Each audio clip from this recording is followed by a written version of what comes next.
Բարև ձեզ հարգելի հեռուստադիտողներ, 168 TV-ի եթերում ռևյուն է։ Տեսակապով կզրուցենք Ադրբեջանի հարցերով փորձագետ Արմինե Ադիբեկյանի հետ։ Բարև ձեզ Տիկին Ադիբեկյան, շնորհակալ եմ, որ ժամանակ գտաք մեզ հետ զրուցելու համար։ Ձեզ Տիկին Ադիբեկյան, Նիկոլ Փաշինյանը հայ առաքելական եկեղեցու դեմ ուղղված Փաշազադեի հայտարարություններին այս ընթացքում գեթ մեկ անգամ չի պատասխանել, թեպետ իրեն համարում է եկեղեցու հետևորդ, փոխարենը առավոտից երեկո խոսում է եկեղեցին բարենորոգելուց, նրան են միացել 1 տասնյակից ավելի հոգևորականներ, որոնց անվանում են տիրադավներ, նախ եթե Նիկոլ Փաշինյանը հայ առաքելական եկեղեցու հետևորդ է, նրա կրոնական զգացմունքները Փաշազադեի հայտարարություններից չեն վիրավորվում, որ չի արձագանքում այս ընթացքում։ նախ սկսենք նրանից, որ նա ամենևին էլ հայ առաքելական եկեղեցու հետևորդ չի, որովհետև դա հանրաճանաչ փաստ է, որ Փաշինյանի ընտանիքով աղանդավոր են եւ դա գրեթե չեն թաքցրել, այսինքն դա պոլիշինելի գաղտնիք է եւ ինչպես աղանդավորը մեկ էլ sense ոսկե կախարդական փայտիկ է, այսպես ասած, բանով դարձավ հայ առաքելական եկեղեցու հետևորդ, դա հանելուկ է, բայց մի խոսքով, այսինքն անգամ ստեղ նա ոչ միայն ստում է, այլ նաև դավաճանում է իր կրոնը, որին դավանել է տարիներ շարունակ եւ որի աջակցությունը վայելում է առ այսօր։ Բարեփոխում բառը Նիկոլ Փաշինյանի շրթերից երբ որ հնչում է, ես հասկանում եմ, որ ինչ որ մի բան էլի քանդելու են եւ ապականեն։ Այնինչ տեղի ունեցավ բանակի հետ, այնինչ ունեցավ Հայաստանի Հանրապետության տնտեսության հետ, ինչ վերաբերվում է Փաշազադեին, ապա նա չի կարող նեղանալ Փաշազադեից մի պարզ պատճառով, որովհետև նա հանցավոր պայմանավորվածության մեջ է գտնվում Փաշազադեի եւ Ադրբեջանի վերնախավի հետ եւ կատարում է նրանց պատվերը եւ անիմաստ է նեղանալ քո պատվիրատուից։ Նա կատարում է պատվեր եւ հետեւաբար այստեղ նեղանալու թեմա չկա, անգամ ձևի համար։ Իսկ նրան միացած այդ հոգևորականների գործողություններն ինչպես է գնահատում, նրանց մոտիվացիան որն է։ Առաջի հերթին, եթե լսել եք նրա վերջի ասուլիսը, մեկ էլ պարզվում է, որ Փաշինյանը շատ այնպես է զգացվում, որ նրան հիմա բան են անում, խորհրդատվություն են տալիս հենց բուն հոգևորականները, որտեղ մեկ էլ նա սկսում է ինչ որ կտակարաններից ցիտատներ բերել, նա սկսում է խոսել ինչ որ եկեղեցական տերմինոլոգիայով, եկեղեցական առակներ է օրինակ բերում, հա, օրինակի համար, երբ որ հարցնում են ինչպես ես դու փորձում բարեփոխել եկեղեցին օգտվելով նույն Կճոյանի, որը ոչ միայն կուսակրոնությունն է դավաճանել, այլ նաև լուրջ կոռուպցիոն սխեմաների մեջ է մասնակցել եւ դուք նրա վրա քրեական գործեր ունեք հարուցած հենց այդ հանգամանքով, ես կռահում եմ, որ այդ բոլոր հարցերը կոպիտ ասած պրարաբոտկա են արել, ասලා Կճոյան, սենց հարց են տալու, ինչ պատասխանեմ, Կճոյանն է սենց, քանի որ նա բնական է, որ եւ ավետարանը եւ կտակարանը կարդացած մարդ, ասලා կգնաս կպատմես, որ Քրիստոսը նման մարդկանց էր պաշտպանում, ասելով, որ նրանց պետք է, այսպես ասած, բերեմ լույսի դաշտ։ Նո ես չեմ կարող ցիտել, որովհետև Կճոյանի պես հոգևորական կրթություն չունեմ, բայց իմաստը դա էր։ Ու նրանց թվաց, որ դրանով թեման փակեց, բայց Կճոյանը երևի մոռացել է Փաշինյանի հուշը, որ այդ նույն Սուրբ գրքում գրված է, որ վախեցեք դանայացիներից նվեր բերողներ, դա վերաբերում արդեն հայ ժողովրդին, հայ առաքելական եկեղեցուն, որի իմաստը այն է, որ վախեցեք նրանցից, ով որ ձեզ բարեփոխում է բերում, ով է ձեզ բարեփոխում բերում, մի մարդ, որը 7 տարվա ընթացքում քանդեց եւ ապականեց, պղծեց ամեն ինչ հնարավոր է, նման մարդուն կարելի է վստահել ինչ որ մի բան բարեփոխել, այսինքն այս պարագայում Փաշինյանը հանդիսանում է դանայացու դերում եւ նրա ցանկացած արարք, ցանկացած քայլ միտված է ոչ թե վերափոխել, այլ ոչնչացնել։ Եվ այդ նախ երկրորդը, այստեղ ես ուզում եմ հատուկ նշել Կճոյանի եւ Փաշինյանի համար, որ Քրիստոսը երբ որ ուղիղ ճամփուց շեղված մարդկանց ներողամիտ էր վերաբերվում եւ փորձում էր նրանց այսպես ճիշտ ուղու վրա կանգնեցնել, որը Փաշինյանի բարեկայում հանդիսանում է Կրճյանը, նախ Քրիստոսը երբեք չի եղել պաշտոնյա, երկրորդը Քրիստոսի ժամանակ գոյություն չուներ սահմանադրություն, եւ երրորդը Քրիստոսը երբեք ընտրողական մոտեցում չի ցուցաբերել։ Նա բոլորին էր մատուցում այդ վերաբերմունքը, հա, իսկ ես ուզում եմ հասկանամ, եթե Կճյանը այդքան անառակ որդի էր, որին Քրիստոսի դեր իր վրա ստանձնած Փաշինյանը փորձում է այսպես ուղղել, իսկ ինչի է նա նման վերաբերմունք չի ցուցաբերում պայմանական Գարեգին երկրորդի նկատմամբ։ Այսինքն այդ ընտրողականությունը ինչով է բացատրվում։ Ոչինչով իհարկե, որովհետև Կճյանի պարագայում հասկանում ենք, որ նրա գինը քրեական հետապնդման դադարեցումն է։ Իսկ ինչ վերաբերվում է մնացածներին, բնական է, որ նրանց կյանքում նրանք կատարել են արարքներ, որոնք հիմա դեմ են դրել։ Նույն Շմավոնը, որը բավականին մեծ հարգանք էր վայելում իր հոտի մեջ, բառասիորեն հոկտեմբերի 25-ին նա հականիկոլական գրառում է կատարում, նա բոլոր հականիկոլական միտինգների մասնակից է, նա ուներ շատ կոշտ դիրքորոշում, մեկ էլ երեք հոպ ու պարզվում է, որ նա միանում է Կճյանի խունտային, ինչու, որովհետև դոսիե են դեմադրել, ասել են եղբայր կամ դու միանում ես, կամ դու խնդիրների առաջ ես կանգնում, իսկ քանի որ հոգևոր հայրերի խոսքով մենք բոլորս թույլ մարդիկ ենք, հետևաբար նա ինչ-որ իմ տեսակետից սխալ ընտրություն է կատարել, որտեղ ինչ-որ մի բան անելուց դու միշտ պետք է պատրաստ լինես, որ դեմդ են դնելու ու դու պետք է այդ հետևանքները կարողանաս հաղթահարել։ Եվ Շմավոնը ընտրեց ու ես գրեթե ոչ թե գրեթե, այլ ես վստահ եմ, որ բոլորի վրա գոյություն ունեն դոսիեներ, որոնք այդ մարդիկ ուզենային բան անել, թաքցնել։ Իսկ եթե նման դոսիեներ չկան կամ մարդիկ չեն տրվում շանտաժի, նրանք տեղափոխվում են բանտ, ինչ տեղ ունեցավ բանտում գտնվող մեր բոլոր հոգևորականներ։ Մարդիկ շանտաժի զոհ են, նույն Լուլուն։ Նա էլ չէ մի պահից սենց ուղեղի փայլատակում տեղի ունեցավ ու հասկացավ, որ նա ուզում է լքի քաղաքացիական պայմանագիրը համարելով, որ նրանք դավաճանել են Հայաստանը, դոսիեն բերեցին դրեցին դեմ, ասեն աղջիկ ջան, մի հատ գլուխ հավաքի, ես չես անում, ուզում ես որ քո երեխեքը իմանան մաման ինչ բուրըն երիտասարդություն ա ունեցել, եւ նա կատարեց այն ընտրությունը, որը մենք գիտենք, եւ նոր տարվա գիշերը նա խնդրում է ձմեռ պապիկին, ասում է ձմեռ պապիկ տար Հայաստանից ընդդիմությանը, ոնց որ ընդդիմությունն է մեղավոր, որ Լուլուն այս ճակատագրին է արժանացել։ Ադրբեջանի եւ Թուրքիայի թիրախում տարիներ շարունակ Սփյուռքի հետ միասին եղել է նաեւ հայ առաքելական եկեղեցին։ Հիմա այս հոգևորականները, որ միացել են Փաշինյանին, սա չգիտեին օրինակ։ Գիտեին, բայց գիտեք ինչ, եկեք ռացիոնալ մոտենանք հարցին։ Նրանց վրա գոյություն ունեն որոշակի դոսիե։ Կարող է փող են կերել, կարող է ինչ-որ ամոթալի սիրակապ են ունեցել, կարող է այսինքն մարդիկ ինչ-որ մի բան են արել, ինչից ամաչում են, ու դա կարող է հրապարակային դառնալ։ Այսինքն ընտրությունը կամ նա է, նրա անվտանգությունը, նրա բանտ չնստելը, նրա խայտառակ չլինելը եւ ինչ-որ կակոյնի բուծ Ադրբեջան եւ հայ առաքելական եկեղեցի եւ անհասկանալի անծանոթ մարդիկ, որոնք տարիներ շարունակ հավատացել են, հարգել են, իրանց երեխաներին են մկրտել նրանց ձեռքով, հա, ոստեղ ընտրությունը երևի ակնհայտ է։ Այսինքն մի կողմից լավ է, որ այս մարդկանցից մաքրվում է, այսպես ասած, եկեղեցին, ինչպես այսօր է։ Նշանակ լավ է, գիտեք ինչ եմ ուզում նշեմ, իհարկե միգուցե իմ խոսքը մի քիչ սխալ ընկալվի, բայց այնուամենայնիվ ես այն ուզում եմ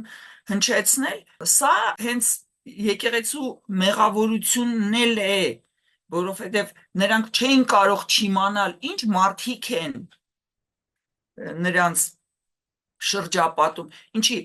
ոչ մեկ չգիտեր, որ կճանը Բենտլիներ ա քշում, սիրուհիներ ա փոխում, գիտեին, ու եկեղեցին հանդուրժելով նման մարդկանց գոյությունը իրենց համակարգում, այսօր հնարավորություն է տվել թշնամիներին այդ մարդկանց օգտագործել եկեղեցու դեմ, ու համակարգը մաքուր պահելու իմաստը այ հենց սա է, շատ լավ է, որ մաքուր մարդիկ են համակարգում ներգրավված, բայց մյուս կողմից գոյություն ունի նաև ռացիոնալ տարր, որ վաղը չեմ այսօր այդ մարդկանց քո դեմ չեն կարողանա հանել, չեն կարող օգտագործել այդ մարդկանց քո դեմ, ու այսօր մենք ունենք այն, ինչ մենք ունենք, որովհետև կճաները առաջորը չի հայտնվել, ու ինչքան արագ եկեղեցին մաքրվի այդ թափթփուկներից, այնքան ավելի լավ կլինի մեր բոլորի համար եւ եկեղեցու համար այդ թվում։ Իսկ մինչև ուր կարող է հասնել Նիկոլ Փաշինյանն իր այս գործողություններով, ինչպես է։ Ու նա իր պատրաստակամությունը իր վերջի բրիֆինգի ժամանակ հայտնեց։ Դա չի կարող չկատարել այն պատվերը, որը նրա վրա, այսպես ասած, դրված է։ Դա դրա համար աշխատավարձ է ստանում։ Ոչ մեր, այդ թվում նաև մեր բյուջեից, բայց այս գործողությունների համար ինքը առանձին հաշվի համարի վրա փողեր է ստանում։ Այսինքն վերջնանպատակը, եթե այս թեման ամփոփենք, Նիկոլ Փաշինյանի վերջնանպատակը կամ ինչպես ասում եք, ովքեր նրան վճարում են, ո՞րն է։ Հայ առաքելական եկեղեցու դերը զրոյացնում հետևորդների աչքերում եւ ամենակարևորը եկեղեցու ունեցվածքը, եկեղեցու փողը, որտեղ հասկանում եք, երբ որ դու 7 տարի ոչինչ չես արտադրում, բայց խելագարի պես ծախսում ես, քեզ ռեսուրսներ են պետք եւ այդ ռեսուրսները ունի եկեղեցու փողերը։ Անցնենք մեր մյուս թեմաներին, մինչ Նիկոլ Փաշինյանը զբաղված է այսպես կոչված եկեղեցին բարենորոգելով, Ալիևը օրերս հայտարարել էր, որ միջազգային իրավունք գոյություն չունի, կա ուժ եւ գլոբալ գործընթացները ըստ նրա շարժվում են այդ ուղղությամբ, երբ յուրաքանչյուր երկիր նախ եւ առաջ պետք է ամրապնդի իր ռազմական ներուժը եւ անվտանգությունը, ըստ էության նոր բան չի ասում, բայց ում են ուղղված այս մեսիջները, այս խաղաղության գործընթացի համատեքստում, եթե դիտարկենք, եւ ինչ հետեւություններ անել։ Նախ ոչ թե նոր բան չի ասում, այլ սխալ բան չի ասում։ Սա եզակի դեպք է, որ ես Ալիևի հետ լիովին համամիտ։ Միջազգային իրավունք գոյություն չունի, որովհետև մենք բոլորս ականատես ենք եղել, ինչպես է ոտնահարվում միջազգային իրավունքը եւ ինչպես է մի պետությանը կարելի, իսկ մյուսին չի կարելի։ Այսինքն վերջի տարիների իրադարձությունները ցույց են տալիս, որ այն պետությունները, այն հասարակությունները, որոնք գործում են միջազգային օրենքի ներքո, նրանք դատապարտված են պարտության եւ հակառակը այդ զորբա ուժը միջազգային օրենքի խախտում բերում է փայլուն արդյունքները եւ մենք ոչ միայն ականատես ենք, այլ նաեւ մեր մաշկի վրա ենք դա զգացել։ Այսինքն այս առումով Ալիևը սուտ բան չի ասել, դա իրոք այդպես է։ Դա այսինքն նա ֆիքսում է ռեալ փաստ եւ բոլորին, այդ թվում արտաքին աշխարհին, այսինքն Եվրոպային, մեզ, Պարսկաստանին, այսինքն մերձավոր հարևաններին, ասում է, որ ես ունեմ շահեր եւ այդ շահերի հանուն այդ շահերի ես պատրաստ եմ խախտել բոլոր հնարավոր օրենքները, որովհետև այսօր դա է իմ երկրի անձնապես իմ լավ լինելու գրավականը։ Եվ դա այդպես է։ Նույն Նիկոլ Փաշինյանն է, նա ոտնահարել է բոլոր հնարավոր եւ անհնարին ներքին եւ միջազգային օրենքները եւ տեսեք ինչպես է նա ծաղկում։ Նիկոլ Փաշինյանը առավոտը զարթնում է արդեն օրենք խախտած։ Եվ դու տեսեք, որ պնդիկ նստած է եւ նրան բացարձակապես ոչինչ չի սպառնում, ոչ ներսից, ոչ էլ դրսից։ Ալիևը նաև խոսել է այսպես կոչված Զանգեզուրի միջանցքի մասին, նշելով, թե դրա բացումն արդեն հաստատվել է ԱՄՆ նախագահի կողմից եւ որ երթուղու անվանումը կարող է լինել, բայց էությունը դրանից չի փոխվում։ Սա ներքին լսարանի համար արված հայտարարություն է, թե իսկապես երթուղու անվանումից էությունը չի փոխվում, որովհետև Հայաստանի իշխանությունները փորձում են ժողովրդին համոզել, որ միջանցք չեն տվել, այսինքն ում հավատալ այս դեպքում։ Ես կարող եմ 100%-անոց վստահությամբ ասել ում կարելի է չհավատալ, դա Հայաստանի Հանրապետության իշխանություններն են, որովհետև 7 տարվա ընթացքում նրանք միայն եւ միայն ստել են։ Մի շիտակ խոսք, մի շիտակ խոստում եւ խոստման կատարում մենք 7 տարվա ընթացքում չտեսանք։ Հետևաբար Նիկոլ Փաշինյանը ստում է 1։ Երկրորդը Ալիևը դա ասել է օրերս, ես դրա մասին խոսում եմ արդեն 2 տարի, որ անունը ինչ ուզում եք դրեք, ուզում եք ձյունանուշիկ դրեք, էությունը դրանից չի փոխվում։ Ու դա ակնհայտ է։ Իսկ Փաշինյանը փորձելով այդ մանիպուլյացնել եւ մոլորեցնել ներքին լսարանին, մեզ բոլորս, ասում է, չէ, Զանգեզուրի միջանցք չի, Տրամպի ուղի է, միջանցք չենք տալիս, բայց երբ ասում են ինձ կարելի է փաստաթղթերի հետ ծանոթանալ, առհասարակ ոնց հանդեղ պայմանների ինչպեսին են, ասում են ոչ, չեք կարող։ Հետևաբար սուտ է ասում։ Այսինքն զուտ ներքին լսարանի համար է Փաշինյանը ասում, որ միջանցք չի լինելու եւ այլն, միգուցե նաեւ նախընտրական շրջանը հաշվի առնելով։ Միանշանակ։ Իսկ նրա դեմ պայքարը ինչ կերպ եք տեսնում այս նախընտրական շրջանում։ Ակնհայտորեն Եվրամիության աջակցությունն է ամեն կերպ փորձել ստանալ եւ հասել է նրան, որ հայտարարություններ են անում արդեն։ Անկեղծ ասած, այդ հարցի պատասխանը մի քիչ բարդ է, որովհետեւ երկիրը այն վիճակի են հասցրել, որ արդեն մոլորության մեջ ես։ Ես գիտեմ մի բան, որ յուրաքանչյուրը, ով այդ ամեն ինչը տեսնում է եւ գիտակցում է, պետք է փորձի իր ուժերի սահմաններում, իր ռեսուրսների սահմաններում բացատրի իր շրջապատին, այսինքն մենք ստեղ պետք է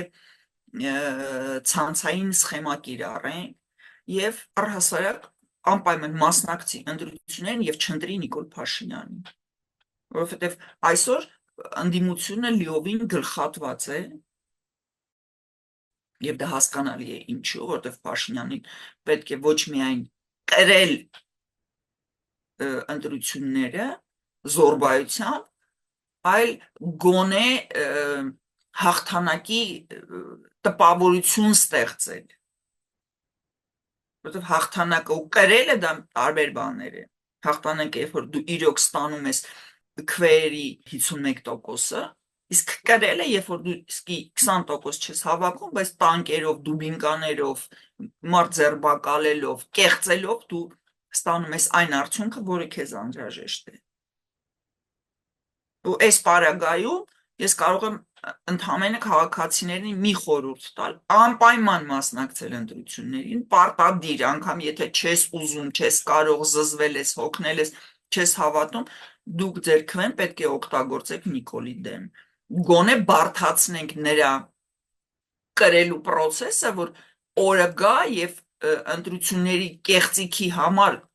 եւս մեկ հոդված ավելացնենք նրա ապագա դատավճարին։ Եվ վերադառնալով մեր զրույցի սկզբին, եկեղեցու դեմ այս արշավում իշխանությունների ինչ անելիք ունեն եկեղեցու հետևորդները։ Երևի նույնն են հավատարիմ մնալ եւ մերժել ցանկացած տիրադավ երևույթներին։ Լինել հետևողական, հասկանում եք, ամենաաբսուրդը իրավիճակի այն է, որ եկեղեցու կողքը կանգնել են անգամ մարդիկ, որոնք քրիստոնյա չեն, որոնք աթեիստներ են կամ ագնոստիկներ են, այսինքն նրանք լիարժեք լիակատար հայրաքելական եկեղեցու հետևորդներ չեն, բայց նրանք գիտակցում են, որ սա ինստիտուտ է, որը իր դերը եւ իր անելիքը ունի ազգապահպանման գործում, որովհետեւ Նիկոլը շուտ թե ուշ գնալու է, լավով, վատով, դա էական չի, հա, եւ այդ փլատակների վրա եկեղեցու անելիքը շատ է լինելու եւ եկեղեցին որպես հաստատություն պահպանելը դա այսօր ամենակարևոր գործն է, որը կապ չունի հավատում ես Աստծուն, չես հավատում, որ Աստծուն ես դավանում, հա, եւ հիմա յուրաքանչյուրը պետք է իր համար հասկանա, որ մենք պաշտպանում ենք ոչ թե Գարեգին երկրորդին, ոչ թե հոգեվոր հայրերին, մենք պաշտպանում ենք մեր կարևորագույն հաստատությունը, պղծելուց եւ կազմաքանդումից այն հեռանկարների համար, որոնք եկեղեցին դեռ պետք է իր դերակատարությունը ունենա։ Տիկին Ադիբեկյան, շնորհակալ եմ հետաքրքիր զրույցի համար։ Ես էլ եմ շնորհակալ։ 168 TV-ի եթերում ռիվյուներ։ Հետևեք մեր հետագա թողարկումներին։